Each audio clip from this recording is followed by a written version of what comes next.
Siguro naman darating yung panahon mga kaalagad na maisipan din itong si Sarah na gumawa ng kanyang sariling YouTube channel, no?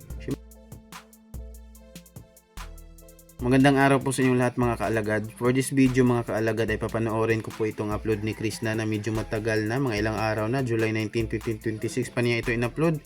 Ito yung time na hindi si Krishna yung nag-vlog mga kaalagad, kundi yung kapatid nilang babae na si Sarah. Kasi ito yung time na na-hospital si Krishna na ayun, sinamahan ni Inday Ugdot, no? So ayun, bilang kaalagad, hindi pwede na may mamiss ako na vlog ni Krishna. So kailangan updated tayo nang sa ganun hindi tayo mahuli sa mga kaalagad natin, makasabay tayo ba. So tara, samahan yung mga kaalagad, subukan ko pong i-react on the spot itong vlog na ito kasi hindi ko pa ito napanood. Kakauwi pa lang ni Krishna dito, galing sa hospital pala, kaya si Sarah muna yung magbablog. Pupunta ito sa farmhouse na pinagawa ni Krishna. Kasi nga si Krishna pinagbawalan pa daw mga kaalagad na maglakad-lakad. So si Sarah mabuti na lang, no. So siguro confident naman, sa tingin ko kay Sarah dito, confident naman siya na ayun, kaya niyang mag-vlog mga kaalagad, no. So mataas na babae itong si Sarah. Parang mas mataas pa siya kay Krishna, no. So ayun, magaganda talaga silang magkakapatid, no. Pang Miss Universe tong beauty niya, no, Sarah mga kaalagad. So ayun, pinuntahan ni Sarah itong pinsan niya na isang batang babae din. Magpasama siya doon sa kanyang farmhouse at syempre sa pagbablog, no.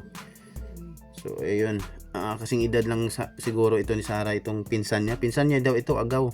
Ang agaw kasi yun ang Bisaya sa pinsan.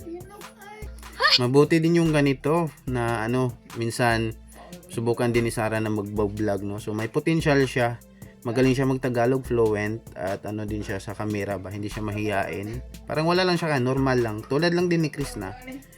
Magaling sila mag-vlog, magaling. Sana siguro naman darating yung panahon mga kaalagad na maisipan din itong si Sarah na gumawa ng kanyang sariling YouTube channel, no. Syempre, hindi natin palalagpasin yan. So suportahan din natin yan mga kaalagad. Mahusay sisters. Talaga. Excited din si Sarah mga kaalagad makita na yung pinagawang farmhouse ng atin niya. Kasi sabi niya dito first time niya daw. Kasi nga si Krishna nasa lola naman niya. Yung malapit lang sa farmhouse. So itong si Sarah siguro nasa bahay talaga nung sa Miluya ba yun? Yung bahay, yung tinirahan talaga ng mga magulang ni Krishna. At syempre busy din ito sa pag-aaral. Estudyante naman ito, di ba?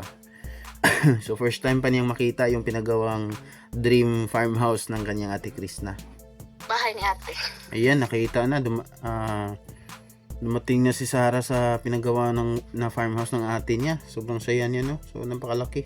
Metal talaga, buo talaga. Puro metal yung ginamit na materialis ni Krishna sa kanyang farmhouse. So sobrang solid niyan, no. Joker din, no, si Sarah, no. So minsan-minsan lang daw siya dito pumunta dito pala yung Miluya. So syempre so pasensya mga kaalagad, no, na medyo naguguluhan ako sa lugar ni Krishna. Marami kasi itong pabalik-balik kasi si Krishna. Minsan nasa lola siya, nasa kanyang magulang. So yung Miluya pala, ito yung lugar ng lola niya. Ito yung pinagtayuan niya ng farmhouse. So sabi ni Sarah dito mga kaalagad, minsan lang siya nakapunta dito kasi ayun nga, may pasok siya. Alangan naman na a-absent para lang makapunta lagi sa pinabagawang farmhouse. Yun, first time niya makita. Hindi ako galit lang ako. Mapagbiro din ito si Krishna, si Sarah, kuhang-kuha niya yung mga expression ni Krishna sa pagbablog. Talagang magkakapatid ba? Hirap naman magtagalog, oy. Nahihirapan na talaga ako sa kalisod. Nahirapan daw siya sa kalisod sa pagtagalog. Mahirap talaga yan. Ako nga, Bisaya ako, hindi ako marunong magtagalog, pero pinipilit ko. Pero mas magaling pa si Sarah sa akin magtagalog. Ako, utal-utal, kahit ano na yung sinasabi ko. Kumbaga sa English, wrong grammar. Yung nagtagalog na nga, wrong grammar pa. So, napapansin ko yan sa mga vlog ko. Wala hindi tayo fluent sa Tagalog, no, kasi nga Bisaya. Pero si Krishna at itong yung magkapatid, yung Mahusay sister, sobrang galing nila magtagalog at nasa tamang grammar talaga. Challenge ako ni ate, ako muna ngayon mag-vlog. Challenge daw pala siya ni Krishna, ng kanyang ate Krishna, na siya muna daw ngayon yung magbablog. So maganda din yan bilang practice ba. Pag sanay na, so syempre wala nang problema kapag may sarili na siyang YouTube channel, di ba? Malaki na yung natrabaho ng mga trabahante ni Krishna sa kanyang farmhouse. nasimula ng magbuhos, may dingding na hollow block. Tapos ayun, napatayo na talaga yung mga metal. So kaunti na lang siguro dyan or ano ba. Pero ayan na, mabilis yung siguro yung mga trabahante ni Chris na, mabilis kumilos. Bihira na lang yung mga ganyan na ano, mga trabahante.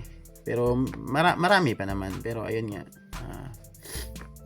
marami pa siya, pero mostly talaga paswertihan na lang talaga pag may pinagawa kayong bahay mga kaalagad. Paswertihan na lang talaga na may makilala kayo or makuha kayo na trabahante or mga panday na yung hindi ano ba, yung seryoso talaga sa trabaho, yung worth it talaga yung ibabayad mo, yung ganun. May mga ano, hindi talaga maiiwasan yung mga trabahante na parang ano talaga magtrabaho, sobrang ano, hindi worth it yung bayad mo ba, parang ikaw na lang yung malulugi ka, yung mga ganun.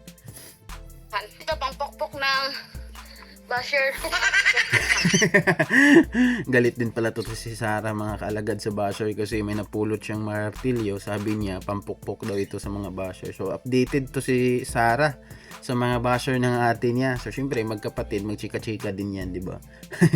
May galit si Sarah sa ano, mga basher. Ayun, pinagtanggol niya dito si Chris na sabi ni Sarah mga kaalagad na sobrang bait ng ate niya. Sobrang bait daw. So siguro nagtataka din siya na siyempre magkapatid sila, siya yung mas isa siya sa mas kilala niya yung ate niya. Siguro isa siya sa mga nagtataka ngayon kung bakit may mga taong patuloy na nagbabash kay Krishna. Ang malala yung isa na gumawa talaga ng account, tas kilala pa ni Krishna, kilala sa personal ng pamilya ni Krishna, tas gumawa ng account para lang manira, no? Kandingan. Ano pang Tagalog ng ang sagot?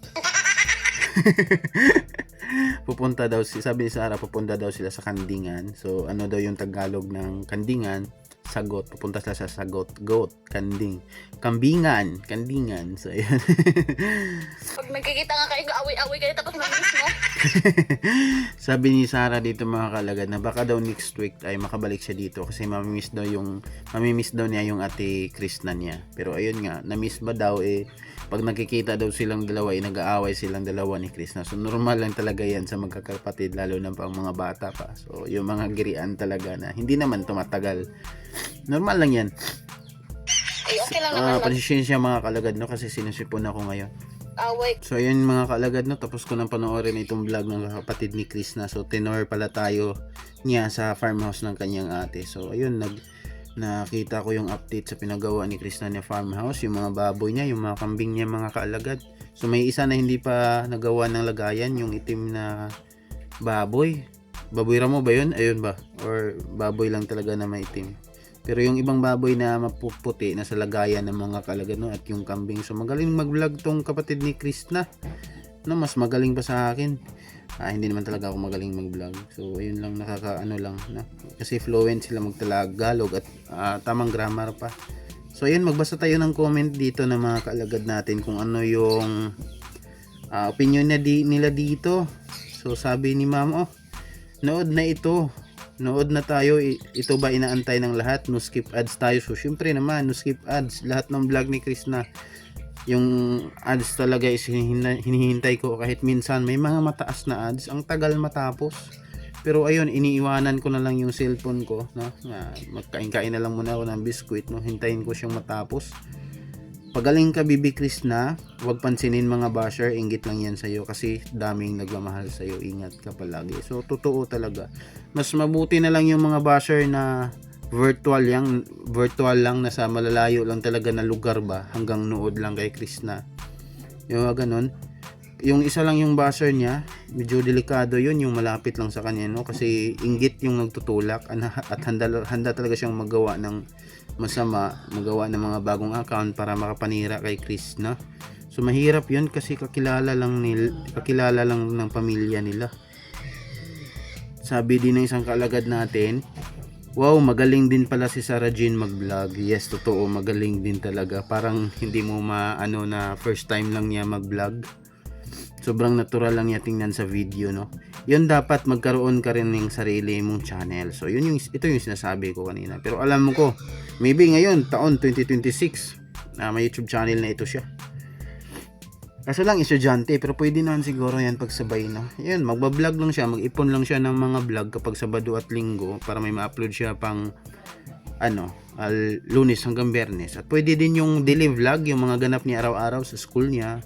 Siyempre naman, kapag kapatid siya ni Krishna, so magkaroon din siya ng supporters talaga. May mga willing din na magsubaybay sa ganap niya araw-araw. So, kahit yung vlog niya ay update lang niya sa school niya, mga simpleng vlog lang, meron pa din talagang viewers, meron pa rin talagang manonood. At syempre, may income mga kalagad, no? At pag bakasyon, so syempre doon na times 2 na yung effort. Sabi ng isa nating kalagad, gulang mga anak, magtulungan tayo. Magtulungan kayong magkapatid, alalayan si Krishna nyo para matupad ang mga pangarap nyo sa buhay. God bless. Ayan. So, ayun magkapatid, magtulungan talaga. At syempre, congrats pala ulit kay Inday Ugdot. Kasi nung isang araw, last day ba yun? Natanggap na niya ang kanyang pin code. Makakasahod na siya sa wakas dito sa YouTube mga kalagad. So, dalawa na sila ni Krishna. So, pag itong si Sarah Jane, maggawa din ng YouTube channel. So, 3 na sila. Yung Robert pa. So, hindi, yun talaga yung ikakabuti sa kanila. Na lahat kung sino yung marunong mag-vlog, gumawa ng YouTube channel kasi may manood, may mga kalagad na tayo talaga na willing magsuporta at manood sa kanila mga kalagad, no? Kanay sa farmhouse ni Krishna, overlooking at nindot ang view. Tinood. Nindot kayo yung view. Maganda yung pagkapili ni Krishna sa lugar, no? Yung nabili niyang lupa ulit. Ang ganda yung pwesto. Sabi ng isang kalagad natin, yan, tuloy mo lang mag-vlog kahit anong mangyari, nandito kami susuporta at magmamahal sa iyo. Marathon pa rin kami sa upload mo at no skipping ads, mahal ka namin. So walang problema na, no? Halimbawa kung may lakad si Krishna, ay pwede lang na kung walang pasok si Sarah Jane, so pwede lang si Sarah Jane yung magbigay ng update sa atin kung ano yung ganap niya sa pinapagawa niyang farmhouse, like that mga kalagad, no? So pwede kasi si Sarah Jane magaling din mag-vlog. Sabi din, maraming naka-appreciate talaga sa pagbablog ni Sarah, itong kapatid ni Krishna, no? Marami ding humanga daw siya mag-vlog na magaling din daw talaga. Sabi ng isa sa atin, magaling din siya mag-vlog, go lang Princess Sarah, support ka kay Ate Krishna.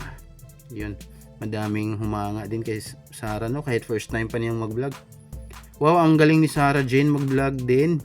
Congratulations na Krishna, keep going na to move forward and success in life. Lipay gid ang nanay mo diri sa Iloilo na makita na unti-unting natupad ang mga pangarap mo. Ayun, malipayon si ma'am, no? Masayahin din at nakakatuwa siya. Natutuwa ako sa kanya. Sana matagumpay ka rin sa pangarap, no? Yes, masayahin. Talaga, magkapatid talaga sila ni Krishna. Hindi siya boring panoorin sa kanyang vlog, no? Sobrang natural lang at din, may pagka makulit din ba, no? Joker.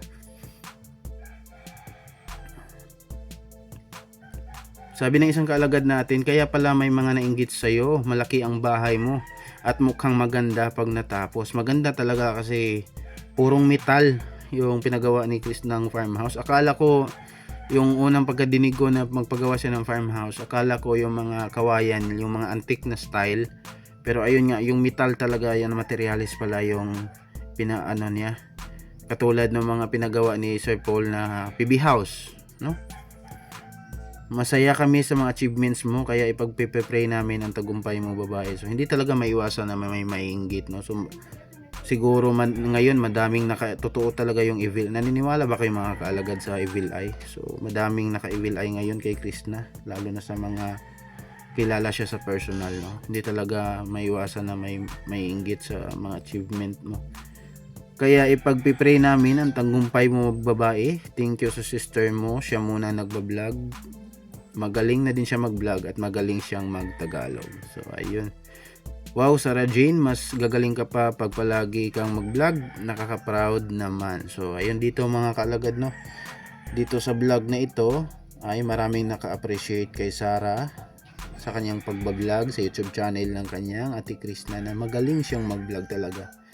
May potential at syempre parang hindi mo masasabi na first time lang niya mag-vlog, no? Kasi parang sanay siya sa sobrang galing. So ngayon lang, ito lang mga kaalagad for this video. So mamaya baka may upload ako mamaya, no. So subscribe ng YouTube channel mga kaalagad, kahit simple lang itong pagbi-video ko. So ayun, subscribe mo to YouTube channel at i-like itong video, at God bless po sa inyong lahat at maraming salamat po.